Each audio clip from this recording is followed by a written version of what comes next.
वीर पराक्रम और दूसरे पुराणों में वर्णित परमानंदी मई भगवान की बाल लीलाओं का ऐश्वर्य लीलाओं आदि का संकीर्तन श्रीमद् भागवत महापुराण में किया गया है। और ये परमहंस मुनियों के अंतिम प्राप्तव्य भगवान श्री कृष्ण के चरणों में पराभक्ति प्रदान करने वाली कथा है।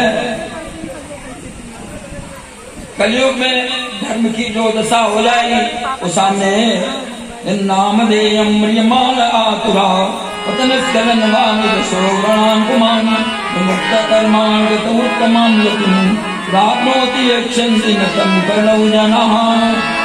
मरते समय जिसके मुख से राम का नाम निकल जाए सारा प्रयत्न इसीलिए है। अंतकाले च मामेव स्मरन् भूत्वा कलेवरम् या प्रयाति समदभावम याति नास्त्रत्व संशय। अंत समय में भगवान का स्मरण हो जाए तो जानो काम बन गया। लेकिन अंत समय में होना बड़ा कठिन है, क्योंकि अंत समय में तो माया पूरी तरह से घेरती है ना।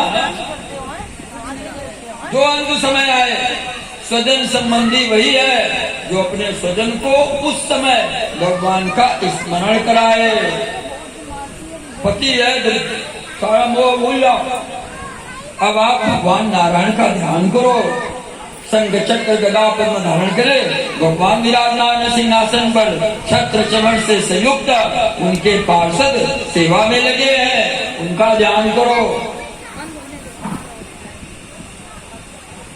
पिता है तो पिता को, भाई है तो भाई को, पुत्र है तो पिता है तो पुत्र को, पति है तो पत्नी को, और पत्नी है तो पति को। प्रियतम वही है जो अंत समय में अपने प्रिय को भगवान का स्मरण कराए। उस समय जरूर कराना चाहिए। रोना धोना छोड़कर रुई में तो पूरी जिंदगी पड़ी ही है ना। क्योंकि आत्मा शरीर से विलग होते समय जो ध्यान करती है उसी गति को प्राप्त होती है। मरते समय अनेक ऐसे कथानक हैं। इस कारण मनुष्य का शरीर श्री गंगा जी के तट पर शरीर और भगवत कृपा से अच्छे कुल में वैष्णव संतों के कुल में आप सबके पूर्वज भगवान के भक्त अवश्य रहे होंगे, तभी तो भगवान की कथा सुन रहे हो बच्चे। और अगर ना होते तो बड़ा मन लगता। पूर्व जन्म से पूर्वजों के प्रताप से श्री हरि की कथा श्रवण करने का संयोग प्राप्त होता है। ये कथा बता रहे हैं। राजन, अब सुखदेव जी ने अंतिम उपदेश किया। राजन, सब प्रकार से मन को मोड़ लो, चित्त की वृत्ति को भगवान के चरणारविंद में नियोजित करो, ध्यान करो। परीक्षित को बड़े भगवान के भक्त अन्न जल छोड़ के 7 दिन से कथा सुन रहे हैं। पद्मासन में बैठ गए और अपने मन को चित्त को समाहित किया, इंद्रियों को समाहित किया, मन को भगवान श्री कृष्ण के चरणारविंद में लगा दिया और प्रतीक्षा करने लगे तक्षक की। अब तक्षक चले तो तक्षक ने बनाया ब्राह्मण का वेश और चले जा रहे हैं। तो प्रेरित है, श्राप के वशीभूत काटने जा रहे हैं महाराज परीक्षित को।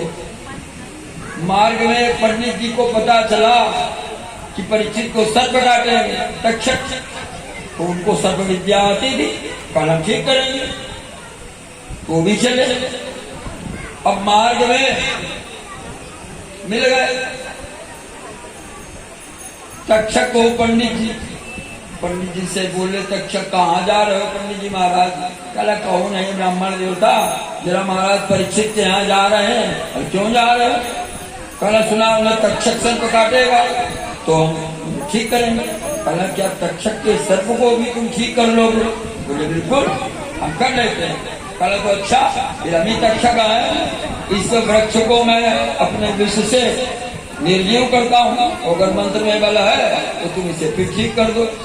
ते पीपल के वृक्ष को उस तक्षक सर्प ने अपने विष का प्रयोग किया और वो सूख गया। अब जब सूख गया तो ब्राह्मण देवता ने आचमन किया, मंत्र अभिमंत्रित किया और जो जल छोड़ा वो फिर हरा भरा हो गया। अब तक्षक समझ गया कि ब्राह्मण जरूर ठीक कर देंगे परीक्षित को। तो बोला काहे जा रहे हो? कल धन प्राप्त होगा, हमारे घर में गरीबी है, दूर हो जाएगा। तो उसने कहा हमसे ले लो धन।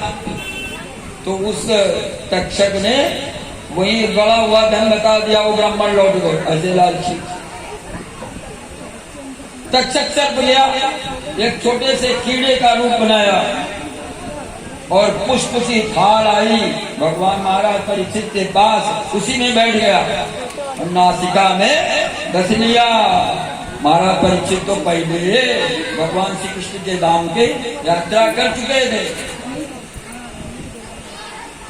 प्राण क्षण मात्र में परम नाम चले गए। ये कथा भगवान की सर्प काटने से होने वाली मृत्यु का भी चिकित्सा है, उसका इलाज, और प्रेत पीड़ा भी नष्ट करने में समर्थ। दुष्टकारी की प्रेतात्मा को मोक्ष की प्राप्ति हुई भगवान की कथा से, ये बताया। इधर आगे परीक्षित महाराज की मृत्यु हो गई, परम पद हो गया, तो जन्मेजय उनके पुत्र थे, बड़े क्रोधित, दौम्य मुनि को बुलाया और सर्प में यज्ञ शुरू किया। सारे सर्पों का हवन करना शुरू कर दिया। बड़े बड़े झुंड के झुंड सर्प उस यज्ञ भूमि में आकर यज्ञ कुंड में गिरने लगे। अब वो तक्षक जो था वो समझ गया, तो मुनि ऋषियों के मंत्रों में ये शक्ति, अब तो ना वैसे ऋषि है, जब ऋषि नहीं तो मंत्र की शक्ति कहां से? आह्वान किया तो बृहस्पति जी स्वयं आए और उन्हें रोका। महाराज राजन, ये ठीक नहीं है। वो तक्षक जो था वो इंद्र के सिंहासन में लिपट गया। जन्मेजय महाराज ने अपने गुरु से पूछा, महाराज वो तक्षक सर्प भी नहीं आया? ध्यान किया, बोले वो तो इंद्र के सिंहासन में लपटा है। तो बोला महाराज इंद्र सहित स्वाहा करो। जो मंत्र बोला इंद्र का सिंहासन उठा, तो इंद्र अपने गुरुदेव गुरु बृहस्पति की शरण में गए और बृहस्पति जी ने महाराज जन्मेजय को उस सर्प से निवारित किया। ये कथा सुनाई। महाराज मृकंड मुनि के पुत्र थे मार्कंडेय जी, इन्होंने तपस्या करके, इनकी तपस्या में इंद्र ने विघ्न डालने का प्रयत्न किया, किंतु तपस्या भंग ना कर सके। तब उन्हें भगवान नर नारायण ने दर्शन दिया और उनसे कहा, बताओ क्या चाहते हो? बोले महाराज आपकी माया का दर्शन करना चाहते हैं। 7वें दिन मार्कंडेय मुनि को दिखाई पड़ा कि समुद्र चढ़ता चला आ रहा है, वेगमयी वृष्टि शुरू, समुद्र चढ़ रहा है, सारी सृष्टि समुद्र में डूब गई और उस समुद्र के जल में एक वट वृक्ष उन्हें दिखाई पड़ा। उसके एक पत्ते पर उन्होंने अद्भुत बालक के दर्शन किए। प्रागुत्तरस्याम शाखायाम तस्यापि शयानम स्वर्णकुटिते ग्रसितम प्रभया कामः। बरगद के उस पेड़ के ईशान कोण पर, ईशान कहते हैं उत्तर और पूर्व का जो कोना है, ईशान दिशा, ईशान कोण,